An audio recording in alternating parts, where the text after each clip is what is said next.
नमस्कार। प्रश्नकाल में आपका स्वागत है और आज प्रश्नकाल की शुरुआत हम एक शब्द के अर्थ के साथ कर रहे हैं। ये शब्द है हेमंत। हेमंत का मतलब होता है शीतकाल, जाड़े का मौसम। लेकिन जब से असम में हेमंत बिस्व शर्मा आए हैं तब से वहाँ की सियासत में बहुत ज़्यादा गर्मी आ गई है और उस गर्मी की तपिश दिल्ली तक महसूस की जा रही है। आज हमारे साथ प्रश्नकाल में हेमंत बिस्व शर्मा खुद मौजूद हैं। हेमंत जी, बहुत बहुत स्वागत है आपका। सबसे पहला सवाल तो ये कि आप जब से आए हैं वहाँ पर हिंदुत्व एक बड़ा इशू है और आप एक बड़े हिंदूवादी नेता के तौर पर न सिर्फ नॉर्थ ईस्ट में बल्कि धीरे धीरे भारत में, पूरे देश में दिखाई देने शुरू हो गए। हेमंत बिस्व शर्मा क्या आप इस इमेज के साथ में अपनी पॉलिटिक्स को आगे लेके जाना चाहते हैं? देखिए, एक बात यह है कि कोई भी आप कदम उठाता है, लोग इसको हिंदुत्व का साथ जोड़ता है, लेकिन ये सारा इशू आप हिंदुत्व के लिए नहीं उठाता है। जैसे मैंने पॉपुलेशन पॉलिसी का बात किया, अगर मेरा घर में मेरा 2 ही संतान है, मैं सुख में हूँ, मेरा परिवार अच्छा चल रहा है, आप अगर किसी को सलाह देता है कि आप भी 2 संतान का बाप माँ बनो और घर को सुख और शांति में रखो, आपका घर में पॉवर्टी नहीं होना चाहिए, आपका घर में दरिद्रता नहीं होना चाहिए, तो ये तो अच्छी काम है ना, ये तो अच्छा काम है। तो उसको हिंदुत्व या कोई राइटिस्ट आइडियोलॉजी का साथ जोड़ना मेरा हिसाब में वो उचित नहीं है। पर लोग मानते तो हैं कि अगर आप ये बात कह रहे हैं तो इसका मतलब सर्टेन सेक्शन के लिए बात कर रहे हैं, एक खास धर्म के लिए बात कर रहे हैं। ये एक गलत फहमी है भारत में लोगों का। अगर आप बोलते हैं कि 2 बच्चा आपका होना चाहिए और उसमें आप थोड़ा जोर से ही बोलो कि भाई आप 2 बच्चा ही करो, तो ये इससे क्या आपका फ़ायदा होगा? उससे तो जिसको आप फ़ायदा देगा उनका ही फ़ायदा होगा।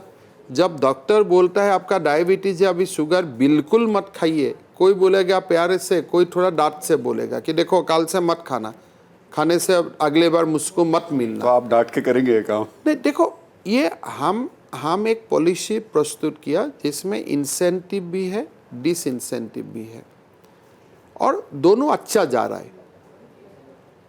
हमारा हिसाब से देश को कुछ पॉजिटिव इम्पैक्ट भी देखने मिलेगा और मैं आपको बिल्कुल यकीन दिला के बोल सकता हूँ कि असम में उसका अगेंस्ट में कोई रोष नहीं है।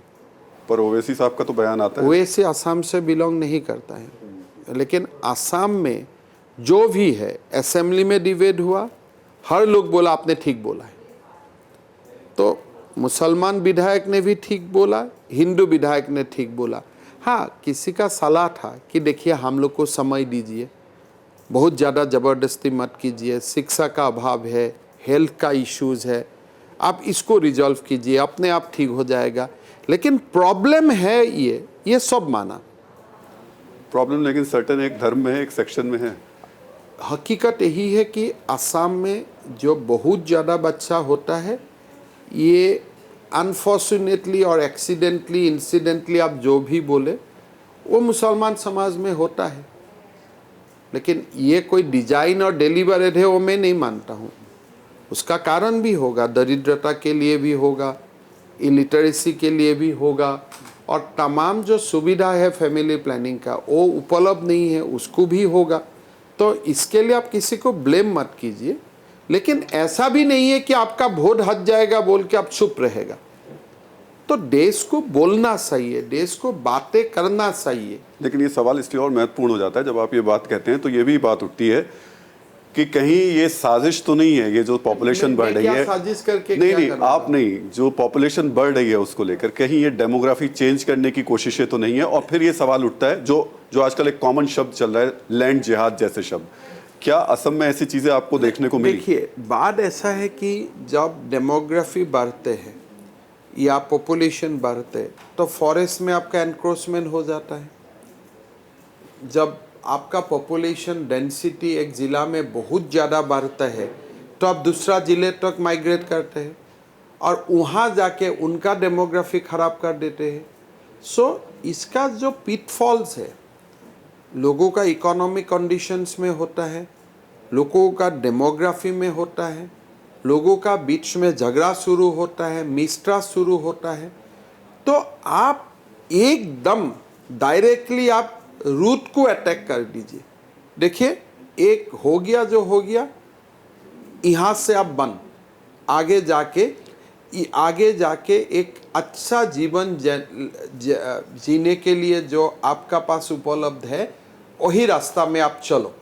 तो एक बार कोई बोलना शुरू करे, इसका इम्पैक्ट होता है। लेकिन आप बोलने ही नहीं देते हो कि भाई नहीं, आपका हाथ से वोट फिसल जाएगा, बोलिए मत। लोगों का दरिद्रता का ऊपर, लोगों का पॉवर्टी का ऊपर आपको राजनीति नहीं करना चाहिए। तो क्या आप ये मानते हैं कि डेमोग्राफी चेंज करने के लिए और वोट्स के लिए खास तौर से इसको बढ़ाया गया या बढ़ावा दिया गया? मैं नहीं मानता हूं कि वो डिलीवरेड है, मैं नहीं मानता हूं डिलीवरेड है, लेकिन इसको मत कीजिए, ये ठीक नहीं है।